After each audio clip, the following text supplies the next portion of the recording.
అని కట్ చేశాడు ఆ టాపిక్ని. అది నాకు నచ్చలేదు, చాలాసార్లు నచ్చలేదు. సో అది కూడా ఒక one of the nomination point. ఎందుకంటే అదే ఆ అన్న నాతో ఏమన్నాడు తెలుసా, 5 రోజుల కోసం వస్తున్నాను అన్నాడు. నేను ఉండలేనబ్బా, నాతో అయితే అంబియన్స్ అది ఇది అంటున్నాడు ఆయన. మంచి లవ్ కాన్సెప్ట్ చెప్పాను నాకు. పృథ్వీ అవన్నీ విష్ణుప్రియ ఉంది, ఒక పక్కన అదొక్కటి నేను చాలా బాధపడ్డా. ఎందుకంటే ఇప్పుడు పృథ్వీ విష్ణుప్రియని మీకేం ప్లేన్ చేసారో మాకు తెలియదు. మేము చూస్తున్నప్పుడు కూడా చాలా ఇట్లా ఫుల్ లవ్, ఇట్లా ఫుల్ ప్రేమ ఉందా. సడన్గా ఒకరోజు విష్ణుప్రియ అన్నది, నేను ఊరికే కంటెంట్ కోసం మజాగేస్తున్నా, హీస్ లైక్ మై బ్రదర్ అన్నది. నా నెత్తి ఖరాబ్ అయిపోయింది. కంటెంట్ కోసం ఏది పడుతుంది ఇట్లా మాట్లాడతామన్నా. సో నేను ఇంకా టాపిక్నే వదిలేసిన. ఇక నేను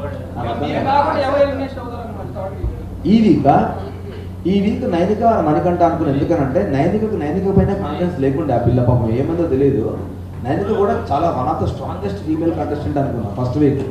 స్లోగా డౌన్ అయితే వచ్చింది. మేబీ చిన్నపిల్ల అవడము, ఆమె చీఫ్ నుంచి ఆమె వెళ్ళిపోవడము, దాని తర్వాత అందరూ దాన్నే ట్రిగ్గర్ చేసి నామినేషన్స్ వేసరికి ఎమోషనల్లీ డౌన్ అయింది.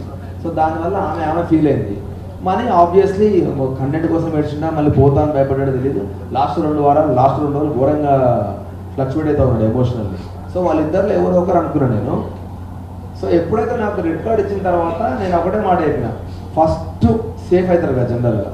ఫస్ట్ సేఫ్ అయ్యే కాంటెస్టెంట్లలో ఆ ఇద్దరు ముగ్గురు నేను లేననుకో, ఫిక్స్ అయిపోండి, నా బట్టలు రెడీ చేసుకోండి అని చెప్పేసాను.